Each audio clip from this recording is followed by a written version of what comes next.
멕시코 대표팀의 골문에서 제1의 희망으로 떠오른 라울 탈라 랑헬은 경기 후 기자회견장에 들어섰다. 그는 방금 실점한 골키퍼처럼 보이지 않았다. 그는 방금 폭발해서 살아남은 사람, 여전히 넋이 나간 눈빛으로 방금 무슨 일이 일어났는지에 대한 기억의 파편들을 맞추려 애쓰는 사람처럼 보였다. 그는 실점을 해명하기 위해 온 것이 아니었다. 그는 자신이 믿기에 모든 물리법칙에 도전했던 한 현상, 즉 1초의 절반도 안 되는 시간이었지만 그의 남은 커리어 내내 그를 괴롭힐 한순간, 훗날 그가 운석이라고 부르게 될 하나의 현상을 묘사하려 애쓰기 위해 그곳에 왔다. 이 역사적인 고백의 배경은 한국과 멕시코의 팽팽했던 친선 경기였다. 경기는 손흥민의 동점 발리슛, 즉 천재적인 한순간에 의해 완전히 뒤바뀌었다. 경기 후 한 기자는 멕시코에 떠오르는 젊은 골키퍼 랑헬에게 직설적인 질문을 던졌다. 라울, 그 실점 순간에 대해 공유해 줄 수 있습니까? 당신이 기습을 당한 것처럼 느껴졌는데요. 기자회견장의 모두는 골키퍼들의 익숙한 대답을 예상했다. 좋은 슈팅이었습니다. 운이 조금 없었습니다. 혹은 수비수들이 더 잘해줄 수도 있었습니다. 하지만 방금 이해의 범주를 넘어선 무언가를 목격한 사람의 멍한 표정을 한 랑헬은 그 진부한 길을 따르지 않기로 결정했다. 그는 자신의 명예를 지키기 위한 유일한 방법이 자신이 방금 무엇을 마주해야만 했는지 그 비범함을 전 세계가 이해하도록 설명하는 것뿐임을 알고 있었다. 랑헬은 자신과 손흥민 사이에 찰나의 순간에 벌어졌던 고도의 심리전에 대한 깊이 있는 분석을 시작했다. 수비수가 걷어낸 공이 튕겨 나왔을 때 랑헬이 마치 매 밀리초를 재현하듯 느리게 입을 열었다. 저는 제가 있어야 할 정확한 위치에 있었습니다. 프로 골키퍼로서 당신의 뇌는 즉시 상황을 분석합니다. 3가지 주요 요소가 있었습니다.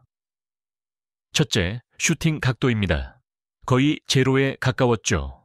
그 위치에서의 성공 확률은 극도로 낮습니다. 둘째, 슈팅하는 발입니다.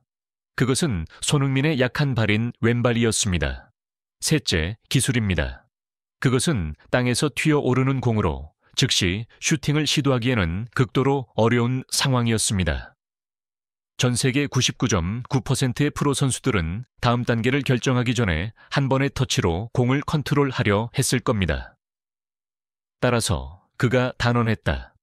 그 모든 확률에 근거하여 교과서적으로 가장 논리적이고 올바른 수비 결정은 제 위치를 지키되 먼 쪽 골대를 맞고 크로스나 컷백 패스에 대비하기 위해 중앙으로 약간 이동하는 것이었습니다.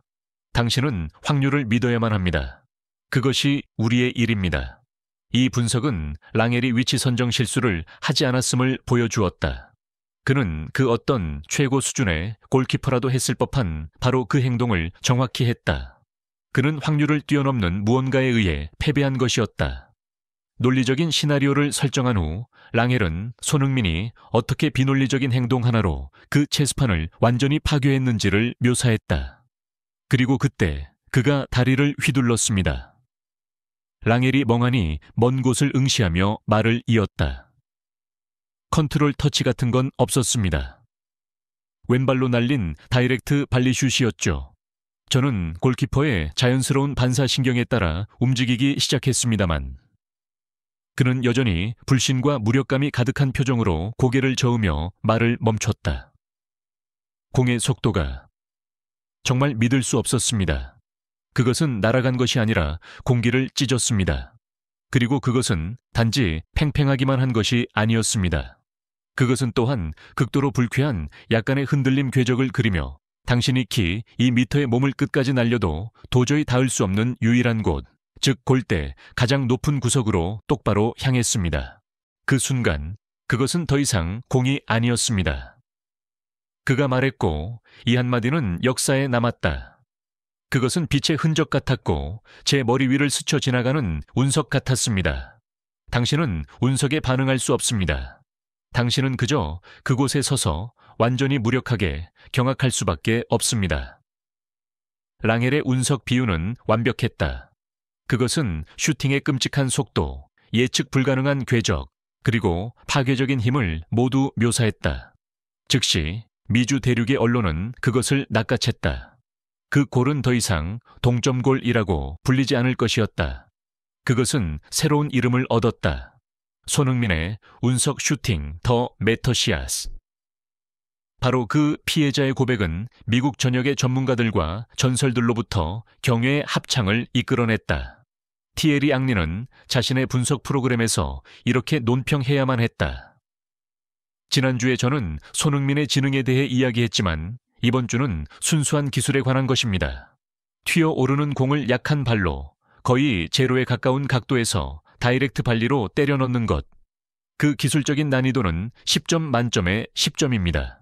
그것은 눈과 발의 협응력, 신체 균형, 그리고 상상 초월의 자신감을 요구합니다. 랑헬에게는 어떤 기회도 없었습니다. 미국 대표팀의 전설적인 골키퍼팀 하워드 또한 랑헬의 말을 확증했다. 랑헬이 옳았습니다. 그는 교과서에 나오는 모든 것을 올바르게 해냈습니다. 그는 확률을 계산했습니다. 하지만 손흥민은 방금 그 교과서를 찢어서 쓰레기통에 던져버렸습니다. 공이 그런 속도와 궤적으로 날아올 때 그것은 더 이상 반사신경의 싸움이 아닙니다. 그것은 물리 법칙과의 싸움이고 당신은 항상 패배자가 될 것입니다. 캘리포니아 공과대학교 캘텍의 한 스포츠 과학자는 영상을 다시 본 후 냉철한 분석을 내놓았다. 비디오 분석에 근거하여 우리는 손흥민의 발을 떠난 공이 초기 속도를 시속 약 115km로 추정합니다. 공이 그의 발을 떠나 골망에 들어가기까지 걸린 시간은 단 0.42초였습니다. 최고 수준 운동선수의 평균 반응 시간은 약 0.2초입니다. 그것은 랑헬에게 궤적을 읽고 결정을 내리고 자신의 몸 전체를 움직일 시간이 단 0.22초밖에 없었다는 것을 의미합니다. 복잡한 흔들림 궤적을 고려할 때 신경생물학적으로 그것은 불가능합니다. 랑헬의 고백은 더 이상 변명이 아니었다. 그것은 과학적으로 증명된 진실이 되었다. 그것은 MLS에서부터 월드컵 예선의 국가대표팀에 이르기까지 미주 대륙의 다른 모든 골키퍼들에게 보내는 가장 무서운 경고였다. 준비하라. 당신들이 단 한 번도 마주한 적 없는 새로운 무기, 하나의 운석이 있다. 분명히 라울 랑헬의 뇌리에 박힌 인터뷰는 단순히 하나의 실점을 묘사한 것 이상을 해냈다. 그는 그것에 이름을 붙였고 전설을 창조했으며 그것에 대한 과학적이고 전문적인 배경을 제공했다. 자신의 솔직함과 전문성을 통해 그는 직접적인 증인의 고통스러운 명확함으로 손흥민이 축구의 평범한 규칙을 벗어나 작동할 수 있는 무기를 소유하고 있음을 전 세계에 설명했다. 운석 슈팅은 단지 골이 아니라 심리적 무기, 즉 그 희생자를 분노하게 만드는 대신 경악, 무력감, 그리고 경외감의 상태에 남겨둘 정도로 강력한 초자연적인 사건이 되었다. 손흥민은 단지 골을 넣는 것이 아니다. 그는 상대방이 그 비범한 힘을 묘사하기 시작하기 위해 운석과 같은 우주의 어휘에 손을 뻗치도록 만드는 자연 현상, 뇌리에 박히는 순간들을 창조한다. 대단히 감사합니다. 항상 몸 건강 잘 챙기시길 바랍니다. 영상이 재미있으셨다면 여러분의 좋아요와 구독은 저희가 더 좋은 콘텐츠를 만드는 데 큰 힘이 됩니다.